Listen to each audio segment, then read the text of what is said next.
कविता अपने माता पिता की बहुत लाडली थी। 3 बड़े भाइयों की बहन थी। कोई भी चीज मांगने पर उसी वक्त सामने हाजिर हो जाती।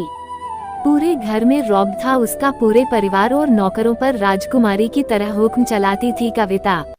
स्कूल में भी पूरा रौब था उसका। बड़े घर की लाडली जो थी वह। ऐसे ही उसने कॉलेज में दाखिला लिया। उसके ठाठ बाट, बड़ी गाड़ी में आना जाना, हर दिन नया फैशन देखकर हर कोई उससे दोस्ती करना चाहता था।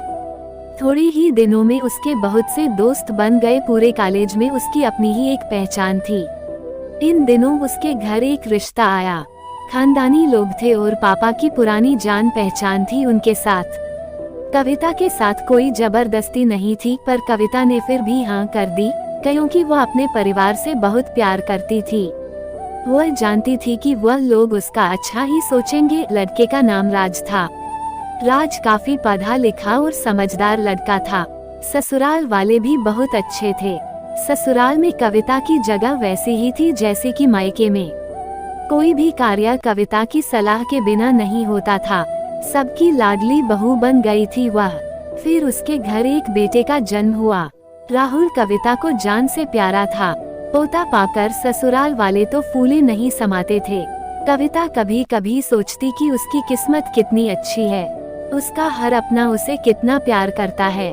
चाहे जीवन में कैसा भी समय आए, मेरे अपने हमेशा मेरे साथ हैं।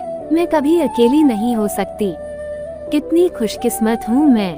पर शायद कविता की खुशियों को उसकी अपनी ही नजर लग गई थी। एक दिन वो मायके जाने की जिद कर बैठी। राज को बहुत काम था, लेकिन वह फिर भी उसे ले गया। रास्ते में उनकी गाड़ी अन्य गाड़ी से टकरा गई। कविता, राज और राहुल बहुत बुरी तरह से जख्मी हो गए। काफी दिनों के इलाज के बाद राज और राहुल तो ठीक हो गए, लेकिन कविता पूरी तरह ठीक ना हो सकी। सर पर चोट लगने के कारण वह अपनी आंखों की रोशनी खो बैठी। अब कविता की किस्मत जैसे उल्टे पांव चलने लगी। मायके वाले कुछ दिनों तक उसे मिलने आते रहे, फिर कभी कभार फोन ही करके पूछ लेते कि अब कैसी हो। धीरे धीरे ये सिलसिला भी कम हो गया। ससुराल वालों की सहानुभूति भी कम होने लगी। घर में किसी को पास बैठने के लिए कहती तो जवाब मिलता, बहुत काम है, अब तुम भी हाथ नहीं बंटा सकती। राज भी चिड़चिड़ा हो गया था। बस राहुल ही था उसके साथ, जिसके साथ हंसते खेलते उसका वक्त गुजरता। एक दिन कविता के हाथ से कुछ सामान गिर गया, जिसकी वजह से राहुल को हल्की सी चोट लग गई। कविता के सास ससुर ने राहुल को उससे अलग कर दिया कि कहीं उसके ना देखने की वजह से बच्चे का कोई नुकसान ना हो जाए। कविता अंदर से टूट चुकी थी। एक दिन उसने सबके सामने मायके जाने की इच्छा रखी तो राज उसे तुरंत मायके छोड़ आया, जैसे कि वह भी यही चाहता था। लेकिन राहुल को उसके साथ नहीं भेजा गया। कविता कभी राहुल से दूर नहीं रही थी, पर अपनी कमी के कारण उसने ज्यादा बहस नहीं की।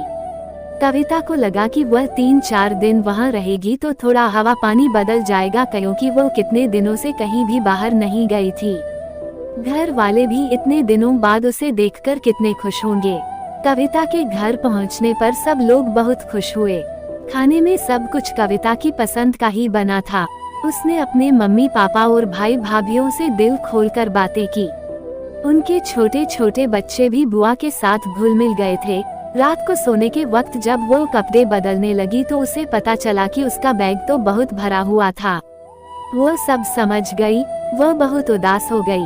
कुछ दिनों तक तो सब ठीक रहा, फिर जैसे सब बदलने लगा। सबका व्यवहार बदल रहा था। वह लोग जैसे थक चुके थे उससे। सब लोग घूमा फिरा कर पूछने लगे कि राज कब आ रहा है, उसे ले जाने। वह बहाना बना देती, जबकि वह जानती थी कि उस घर में अब उसके लिए कोई जगह नहीं। कविता से चलते वक्त कुछ न कुछ नुकसान हो जाता। थोड़ी बहुत टोका-टाकी उसे सुनाई देती, वह टाल देती। एक दिन उसके हाथ से लगकर एक कीमती फूलदान टूट गया। छोटी भाभी ने बहुत हंगामा मचाया। कविता के माता पिता रोज रोज के झमेलों से तंग आ गए थे। उन्होंने राज को खुद से फोन कर दिया। राज कविता को अपने घर ले गया।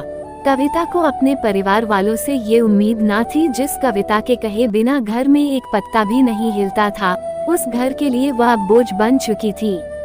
राज के साथ ससुराल आते वक्त वो बहुत खुश थी, क्योंकि वह अपने घर जा रही थी अपने जिगर के टुकड़े राहुल के पास। परंतु यह खुशी भी कुछ पल की ही थी। सारा बंदोबस्त पहले ही किया हुआ था। कविता को सीधे ऊपर वाले कमरे में पहुंचा दिया गया। राहुल से दूर रहने की सख्त चेतावनी दी गई। एक कामवाली लता को उसकी जिम्मेदारी सौंपी गई, जो उसके खाने पहनने जैसी जरूरतों का ध्यान रखती। कविता ज्यादातर चुप ही रहती। कभी कभी कामवाली लता से थोड़ा बतिया लेती। उसके जरिए राहुल का पता चल जाता। सबकी लाडली बेटी और बहू सबके लिए लाडली से बोझ बन चुकी थी।